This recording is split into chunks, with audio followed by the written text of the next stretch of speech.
Hey, welcome to Crime Time 911.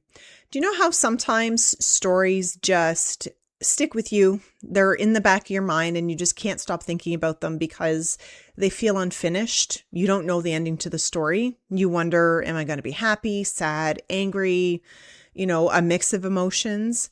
Well, that's exactly how I would describe the case of Lisa Marie Young. And it's important to also remember that Lisa was a real person. She was a daughter. She was a sister. She was a friend. She wasn't just always a missing person.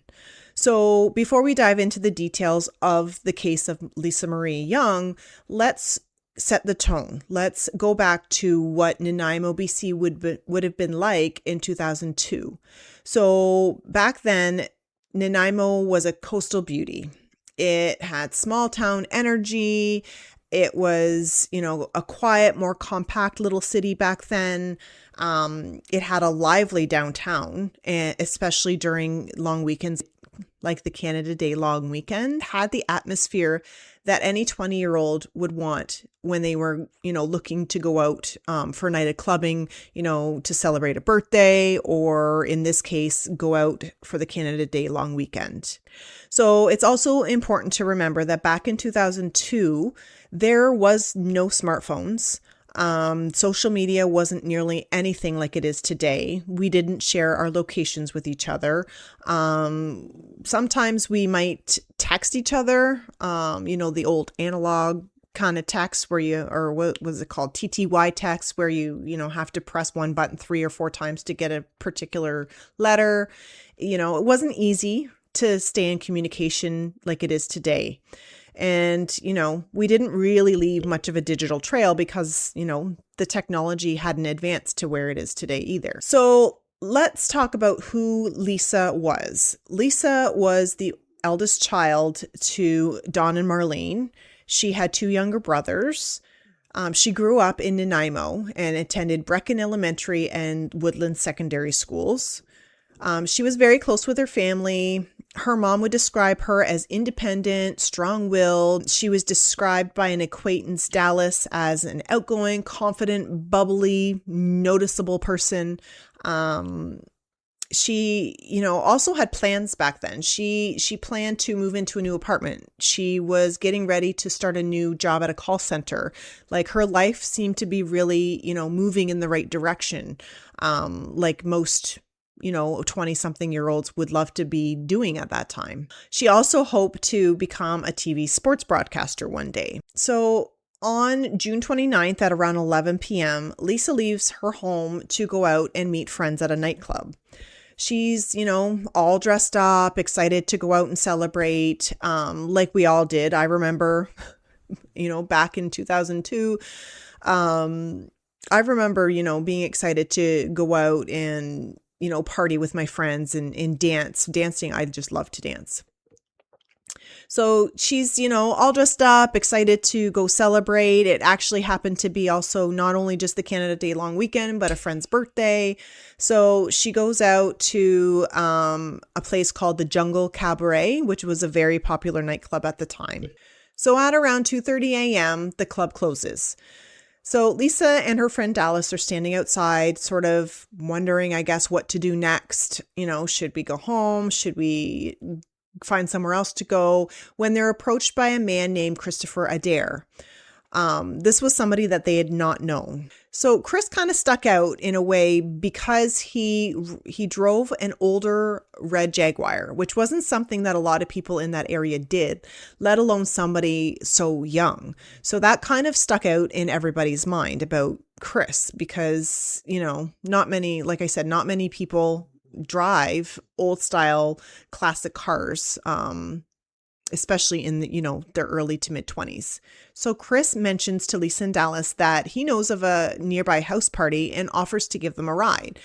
And again, back in the early 2000s, we were more trusting. It was more likely that people would jump into a car with somebody that they didn't know versus today, where we might be more hesitant. We might ask ourselves more questions. But back then, I guess we just didn't have the fear, or, we didn't have the access to the stories like we do today. So sharing rides with somebody you don't know was actually fairly common. So they arrived at the house party. It was a typical house party for the early 2000s. It had loud music. There was a crowded room full of, people that were friends, people that were strangers, people that were acquaintances. Everybody was just, mingling, drinking, having a great time, having conversations. This is Lisa's vibe. This is where she loves to be. She fits right in. She's comfortable in that scene. She mingles with people. However, she always seems to stay close to her friends as possible. I guess they were like her safety net, which of course we all have a safety net in one way or another. So Chris is also there. Christopher blends in as well. He, is social, friendly. Nothing about him raises any red flags. He seems like a normal guy. He seems like everybody else at that party. So as most parties do, unfortunately, you're having a good time. And then all of a sudden the party just starts to fade out. The vibe just goes from, happy, upbeat, exciting to, oh, this isn't very fun anymore. So Christopher mentions a second party that they can go to. And of course, he offers to drive them there as well. However, this party is a little bit more chaotic. It's crowded. There's people everywhere. There's people in the living room, in the kitchen, on the deck. It's not quite as, small and compact as the first party was. But again, Lisa fits right in. She gets in there, she mingles, always staying close to her friends, of course. So they're all having a good time. Nobody seems suspicious of anything. Nobody kind of has a bad vibe. Lisa's, right in her element. She doesn't seem uncomfortable or anything like that. Nobody, has any concerns until there was a shift in the night. However, at the time, nobody even realized that the shift had even happened. So what happens is Lisa goes to her friends and says, she's hungry. Let's go get something to eat, or I want to go get something to eat. Well, who overhears this? Christopher. Christopher hears that Lisa wants to go get something to eat. So being the nice, friendly stranger that he's been all night, he's been hanging out with them, no cause for concern at all for this guy. He offers to take Lisa out to get something to eat. So of course, Lisa says, okay, yeah, let's go get something to eat, and takes off with him. However, before she goes, she does tell her friends, I'll see you in a little bit. So that sort of indicates that she hadn't intended to wrap up the night and go home. She fully intended to come back to the party to spend more time with her friends. So she goes off with Christopher. He takes her, to go get food. Again, everything seems normal. At around 4:30 a.m., Lisa calls Dallas and tells him that, hey, I don't know where I am. Christopher has parked in this random driveway. I am so frustrated. I don't feel comfortable. I don't know what's going on. He won't bring me back to the party. She's, bored and frustrated, but not really panicking. So, I guess she's kind of like, what's going on here? I don't understand why he won't bring me back to the party.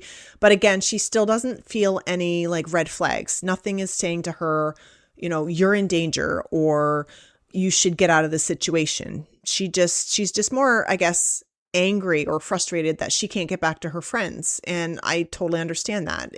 Back then when I was in my early 20s, I didn't want to end the night like ever. I would have partied for days if I could. Because you just get into that vibe and it just feels really, really, good. It's a good energy. It's, you know what I'm saying. Anyways. So yeah. So she tells Dallas, look, I don't know. We're in this driveway. I don't know what's going on. He doesn't bring me home, or he won't bring me back. I don't know what to do. And then after that, there's no more contact with Lisa. That's the last known contact with Lisa, outside of Chris being the last known person to actually see her alive. So I guess her friends just assumed, maybe she changed her mind. Maybe, she decided to go home after she got some food. So the next morning, Lisa's parents realized that she didn't come home that night. So where did she go? That it was not like Lisa to not come home without at least calling first and saying, hey, I'm staying at a friend's house, or I'm not coming home, or whatever the case may be. She was always the responsible person to say, hey, I'm not coming home. So, don't worry about me. But in this case, she didn't call her parents to tell them that she wasn't coming home that night. So this was an immediate red flag when her parents realized the next morning that Lisa had not come home. Immediately, they start calling hospitals. They try to retrace her steps. They drive around Nanaimo. They call her friends, anybody and everybody. They're asking all kinds of questions. They're trying to figure out what happened to their daughter. Eventually, they call the police and they tell the police, like, hey, my daughter is missing.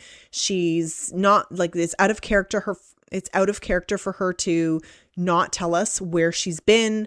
She definitely couldn't have just, decided to go off and do her own thing, because she literally had plans. She had her job coming up. She had a new apartment lined up. Not something that somebody who planned on going missing would typically do, right? So they explained all this. So the police, again, they take it very, very seriously. They start a missing persons investigation right away. They ask questions, all the things that they need to do in order to start the investigation. And between her friends and family asking questions and the police, one name constantly came up: Christopher, the guy with the red Jaguar. So as I said, the police take it very seriously. They don't make them wait 24 hours like you hear a lot of police cases do, or even in some cases that I've covered already, where the police say you have to wait 24 hours. She's an adult, blah, blah, blah. They take it seriously because they know, they get the vibe from Lisa's parents that this is not like their daughter. And so they start their investigation. According to publicly available information, the last known signal of Lisa's cell phone was pinged in the Departure Bay area. So eventually police find and locate Christopher. He agrees to talk to them. So he goes into the police station. He does a full interview with them. He's giving statements. He's talking to them. He's doing all the right things. And no charges are ever laid because there's no evidence that Christopher is actually involved in the disappearance of Lisa. So unfortunately, these details of the interview were not made public. So I don't know what he said or what he didn't say in these interviews, but I can only trust that hopefully the police used their better judgment and, did the right thing in letting him go. And I understand, even if they have suspicions, you have to have hard evidence in order to be able to hold somebody. So obviously, at the very least, they did not have that evidence. It's also reported that as of 2017, Christopher's been living in Turkey. So I don't know if that was a coincidence. I don't know if he was, being shamed in the public or if people were threatening him or anything like that. I don't know. Was he running from something? Was he running because he was guilty? Or was he just simply relocating for a job? Maybe he met somebody. Maybe he left because he was being threatened because, he was the last known person to see Lisa. So I'm sure some people suspect him as being, the one to do something with her. That's the last known location that Chris has been in. So early on in the investigation, within the first 48 hours, police visit both house parties. They check on Bowen Road, where Lisa had reportedly called Dallas to let him know that she was sitting in a driveway there. There was nothing found, no physical evidence whatsoever. They checked the houses of people that had also been at the party. Again, nothing found. So now it's been over 20 years since Lisa went missing.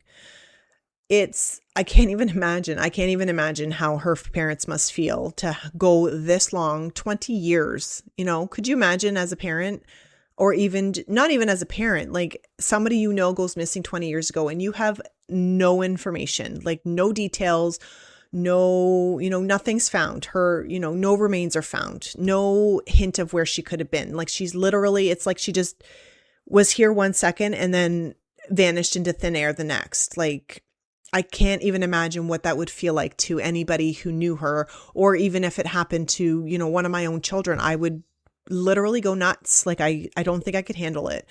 But it seems like her friends and family are very strong, and they do everything that they can in the community to keep her memory alive. Her friends and family do annual walks, they hold signs, they tell stories, they do anything and everything to ensure that she's not forgotten.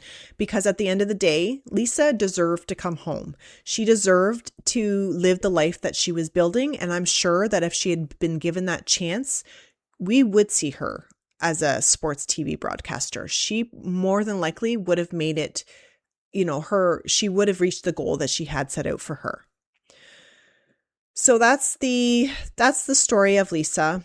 If you or anybody has any information on what might have happened to Lisa that night, please reach out to the Nanaimo, BC RCMP. It doesn't matter how big or little the details are, any detail could help break this case wide open. What are your thoughts on the case of Lisa Marie Young? What do you think might have happened to her? Please leave your opinions in your thoughts below in the comments. However, please be mindful and respectful of everyone involved in this case. Don't forget to hit that follow button so that you don't miss a future episode.